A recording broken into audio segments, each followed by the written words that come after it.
Bayangkan, kita kembali ke tahun kedua Hijriah. Di tengah hamparan padang pasir yang membakar kulit, di lembah bernama Badar. Udaranya berat, bukan hanya karena debu yang menyesakkan napas, tapi karena ketegangan yang memuncak. Di sini, sejarah sedang menahan napasnya. 313 orang berdiri, sebagian besar hanya bermodalkan iman, menghadapi 1.000 pasukan lawan yang bersenjata lengkap. Pasukan Muslim saat itu sangat minim fasilitas.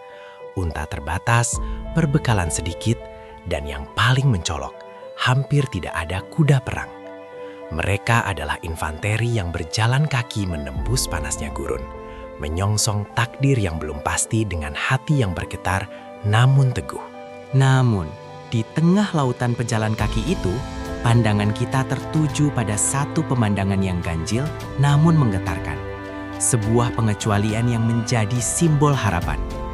Di sana, di atas pelana, duduk seorang ksatria. Namanya adalah Miqdad bin Aswad. Dalam catatan sejarah Perang Badar, ia adalah satu-satunya atau salah satu dari hanya 2 sahabat yang menunggangi kuda. Ketika yang lain harus melangkah tertatih di atas pasir panas, Miqdad berada di posisi tinggi, siap menjadi ujung tombak. Dia bukan sekedar prajurit. Hari itu, dia adalah definisi harfiah dari kavaleri Islam pertama.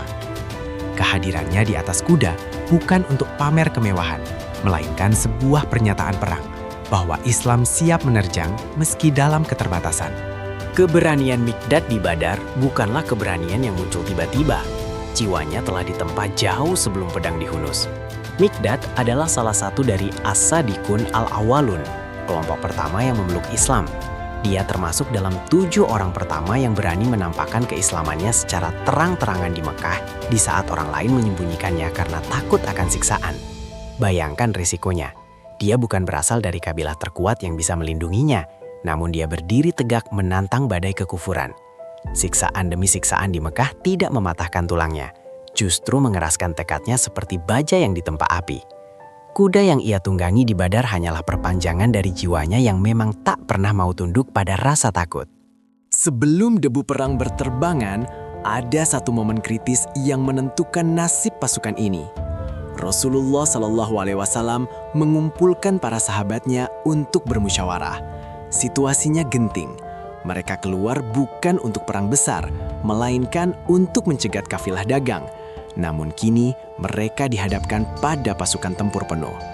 Keraguan sempat menyelimuti sebagian wajah kaum Ansar. Apakah mereka siap mati? Di tengah keheningan yang mencekam itu, suara Miqdad bin Aswad memecah kebuntuan. Ia tidak diam. Sebagai seorang muhajirin, ia merasa perlu membuktikan kesetiaan yang total. Ia bangkit berdiri, bukan hanya mewakili dirinya, tapi mewakili semangat kesatria yang tak mengenal kata mundur. Kata-kata yang keluar dari mulut Miqdad hari itu tercatat dengan tinta emas dalam sejarah. Dengan lantang ia berkata, "Wahai Rasulullah, laksanakanlah apa yang diperintahkan Allah. Demi Allah, kami tidak akan berkata kepadamu seperti Bani Israel berkata kepada Musa. Pergilah engkau bersama Tuhanmu dan berperanglah kalian berdua. Kami duduk menanti di sini." Miqdad melanjutkan dengan sumpah yang menggetarkan.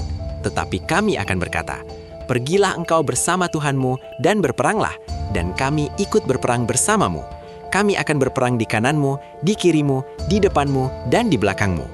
Ucapan ini bagaikan air sejuk yang menyiram jiwa-jiwa yang gersang, membakar semangat jihad yang sempat meredup. Dan ketika trompet perang akhirnya ditiup, Miqdad membuktikan setiap kata-katanya. Dia tidak menunggu di belakang. Sebagai penunggang kuda, dia memiliki keunggulan mobilitas yang tidak dimiliki ribuan orang lainnya. Lihatlah bagaimana dia memacu kudanya, menerjang ke jantung pertahanan musuh tanpa keraguan sedikit pun. 1 orang, 1 kuda, namun dampaknya seperti 1 batalion. Kehadirannya mengacaukan formasi musuh, menarik perhatian, dan memberi celah bagi pasukan infanteri Muslim untuk masuk. Dia menari dengan pedangnya di antara kilatan senjata lawan, melindungi Rasulullah, dan memastikan bahwa Islam tidak akan padam hari itu. Pertempuran itu berakhir dengan kemenangan gemilang yang tak masuk akal bagi logika militer biasa. Kemenangan bagi mereka yang sedikit jumlahnya namun besar imannya. Mikdad bin Aswad, sang pelopor kavaleri, turun dari kudanya bukan sebagai pahlawan yang sombong, tapi sebagai hamba yang bersyukur. Peranannya hari itu menetapkan standar bagi kavaleri Islam di masa depan, bahwa kekuatan kavaleri bukan hanya tentang kecepatan kuda, tapi tentang keberanian penunggangnya untuk menjadi yang terdepan, menjadi tameng bagi saudaranya, dan menjadi panah yang melesat lurus menuju tujuan. Kisah Mikdad bin Aswad mengajarkan kita satu hal yang abadi. Jangan pernah merasa kecil mesti engkau sendirian. Jangan takut menjadi minoritas jika engkau berada di jalan kebenaran. Di padang Badar, satu kuda cukup untuk memimpin perubahan. Asalkan di atas punggungnya duduk seorang laki-laki yang hatinya terpaut pada langit. Dialah Mikdad, sang kesatria berkuda, yang derap langkah kudanya masih bergema dalam sejarah keberanian ugat ini hingga akhir zaman.